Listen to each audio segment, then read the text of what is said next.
Kepada Duli Tuanku adalah seorang raja yang juga tegas, tapi pada masa sama penyayang dan sentiasa meletakkan kepentingan rakyat di hadapan dan sebagai keutamaan. Selagi projek-projek tempatan banjir ini tidak selesai, Kepada Duli khawatir perkara ini akan berulang setiap tahun. InsyaAllah rakyat Malaysia secara keseluruhannya bertuah kerana akan mendapat seorang raja yang menjiwai denyut nadi mereka, dan saya yakin Kepada Duli Tuanku juga akan menasihati kerajaan pucuk pimpinan tentang dasar-dasar dan juga polisi-polisi yang akan membantu rakyat secara keseluruhan.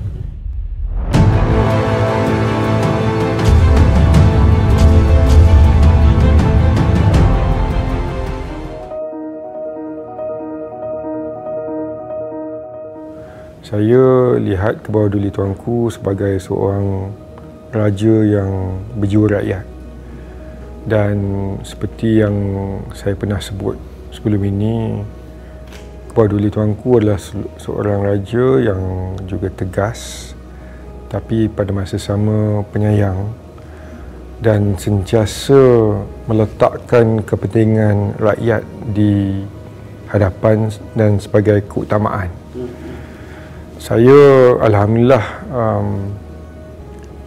berpeluang menghadap ke bawah Duli Tuanku sekurang-kurangnya sekali seminggu, dan biasanya sebelum mengadakan mesyuarat MMK Kerajaan Negeri.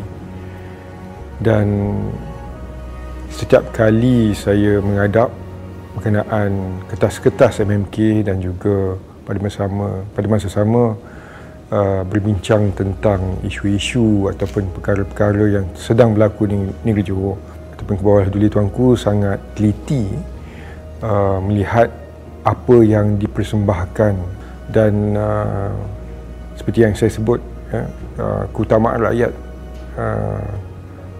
di hadapan. Jadi kalau ada benda yang perlu ke bawah Duli nasihat dan tegur, ke bawah Duli tidak akan teragak-agak untuk memberi tunjuk ajar dan memberi nasihat agar kerajaan membuat keputusan yang terbaik untuk negeri Johor. Jadi secara rumusannya itulah, Kepada Duli Tuanku adalah seorang raja yang berjiwa rakyat, tegas tetapi penyayang, pada masa sama teliti dan sentiasa meletakkan keutamaan rakyat di hadapan.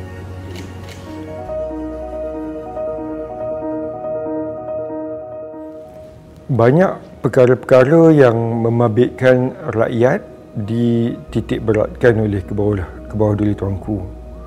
Antaranya isu banjir. Projek tempatan banjir ini adalah satu perkara yang sentiasa ditekankan supaya kita dapat mengurangkan isu banjir di negeri Johor. Dan selagi projek-projek tempatan banjir ini tidak selesai, Kepada Duli khawatir perkara ini akan berulang setiap tahun. Isu jalan-jalan berlubang di negeri Johor pun sentiasa dititik beratkan, dan antara lain seperti apa yang saudara sebut tadi tentang BSI dan KSAB yang melibatkan 300,000 orang yang keluar masuk setiap hari. Border ataupun sempadan yang tersibuk di dunia juga dititik beratkan oleh ke bawah Duli. Saya masih ingat lagi masa saya mula-mula jadi Menteri Besar, masa itu Yang Amat Berhormat Perdana Menteri Datuk Seri Ismail Sabri datang menghadap ke Johor, dan soalan ke bawah Duli kepada PM pada masa ketika itu mudah. Dia tanya, Datuk Seri, bila last tengok CIQ? Bila last ziarah CIQ? Rintitan daripada soalan itu, Datuk Seri PM masa itu terus buat spot check turun ke CIQ untuk melihat keadaan yang berlaku di kawasan tersebut. Jadi dari segi perkara-perkara yang dititik beratkan oleh Kebawah Duli Tuanku ialah perkara-perkara yang membabitkan rakyat secara keseluruhan.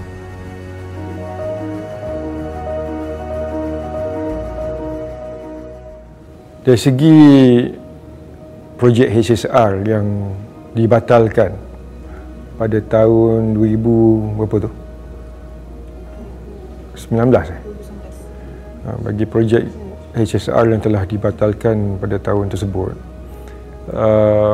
sudah semestinya mempunyai impak dari segi pembangunan dan keperluan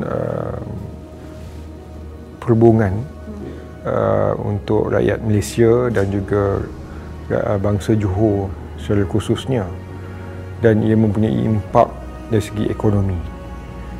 Jadi apabila Kebawah Duli Tuanku telah bertitah agar HSR dikaji semula dan dapat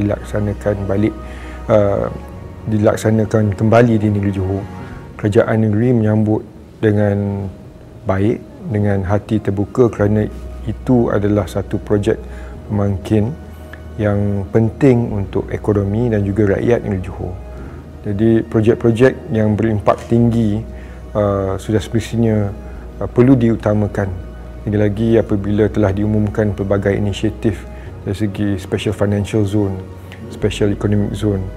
Jadi kesaling hubungan itu cukup penting untuk negeri Johor.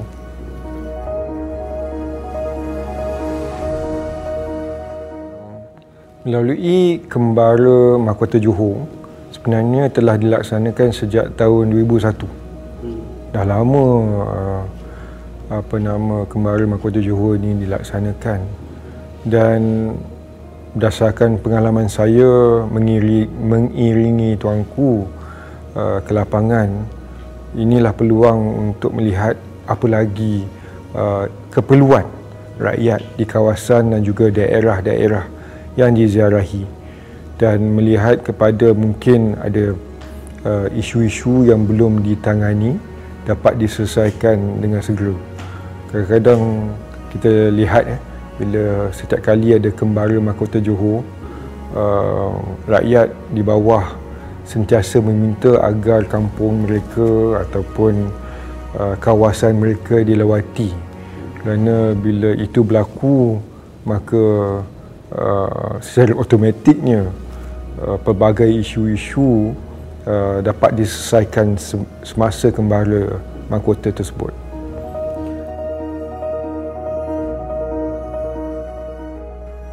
Kebawah Duli Tuanku ni, pertama dia selalu nasihatkan saya bahawa Johor memerlukan kestabilan, dan kestabilan ekonomi itu hanya akan datang kalau ada kestabilan politik.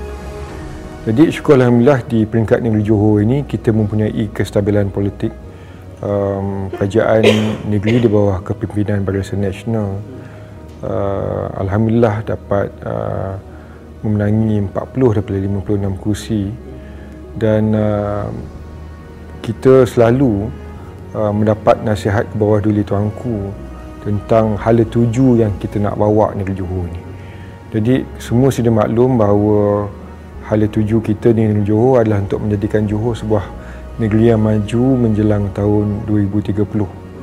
Dan visinya adalah supaya negeri ini dari segi FDI-nya, dari segi GDP-nya, dari segi peluang pekerjaannya, dari segi income untuk setiap keluarga itu adalah pada tahap yang sepatutnya. Dan selain itu, Kebawah Duli Tuanku selalu nasihatkan saya agar dari segi nak tarik pelabur ni kita perlu konsisten. Maksudnya dasar-dasar kerajaan kena konsisten supaya jangan tahun ini dasarnya lain, tahun depan dasarnya berbeza. So itu antara faktor mungkin pelabur-pelabur melihat bahawa kerajaan ini mempunyai visi, keduanya stabil dan ketiganya konsisten.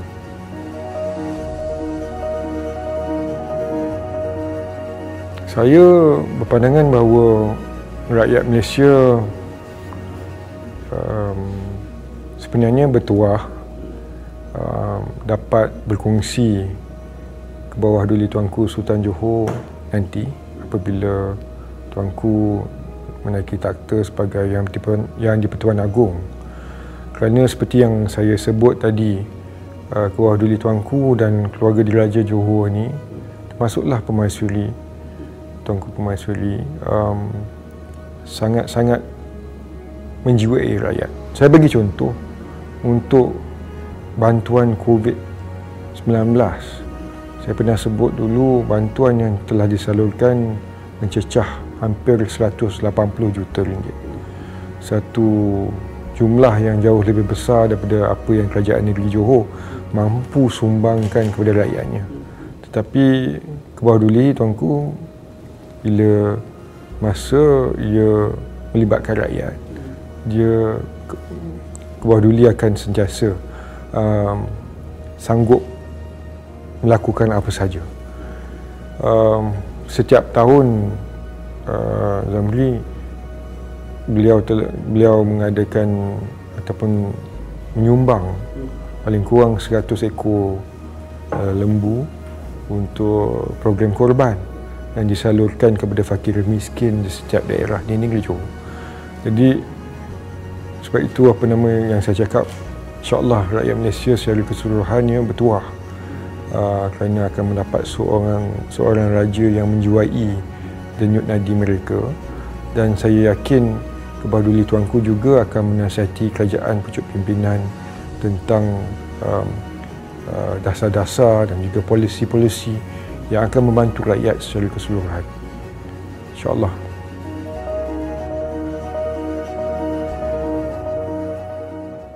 Ke bawah duli Tuanku adalah seorang raja yang juga berilmu.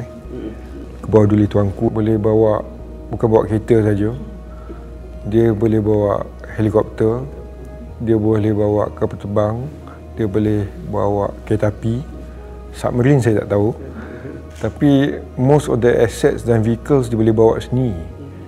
Dan ke bawah duli Tuanku juga mempunyai pengalaman dari segi ketenteraan. Jadi saya lihat bahawa ke bawah duli Tuanku selalu nasihatkan kita di peringkat kerajaan negeri, kalau duit yang kita ada RM10, jangan kita belanja RM12. Belanjalah RM7, kerana dengan savings RM3 tu dapat kita gunakan kalau ada hari-hari yang memerlukan. Dan dengan RM7 yang kita belanja pun, dia suruh kita berhati-hati supaya tidak ada ketirisan. Dan biasa ke bawah duli apa saja yang kerajaan negeri belanja pun, dia akan persoalkan sama ada duit itu dibelanjakan mengikut kos yang sepatutnya. Dia tengok sama ada kita boleh ada penjimatan ataupun tidak.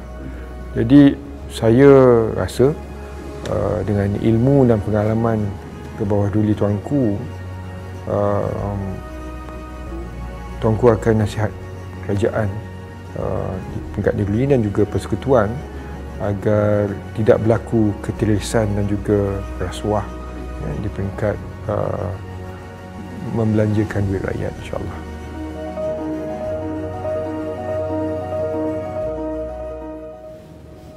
Ada dua perkara yang mungkin saya boleh kongsi. Saya gemar ataupun suka apabila saya ada kesempatan untuk bersama Tuanku menziarah daerah-daerah. Dan saya kata begitu kerana itu antara peluang saya untuk naik kereta bersama Tuanku. Dan pada masa ketika itu Tuanku akan banyak bercerita pengalaman Tuanku dan juga pada masa sama banyak memberi nasihat-nasihat kepada saya. Kerana saya sedar bahawa saya seorang pemimpin yang muda yang masih banyak lagi yang perlu saya belajar. Jadi tuanku pula seorang raja yang syarat dengan pengalaman. Jadi peluang keemasan itu saya sangat hargai, kerana saya banyak mendapat ilmu dari segi nasihat dan pengajaran yang tuanku bagi. Keduanya ialah apabila dikurniakan jajah kebesaran daripada ke bawah duli tuanku tahun lepas. Itu adalah satu kenangan yang cukup manis bagi saya secara peribadi, kerana ia adalah satu pengiktirafan oleh ke bawah duli tuanku kepada saya selaku Menteri Besar yang baru. Dan kita semua sedar Zamri bahawa nak dapat darjah kebesaran kepada Johor ni bukan senang, ya. Jadi saya sangat menghargai dan menjunjung setinggi kasih kepada keluarga tuanku atas kurniaan tersebut.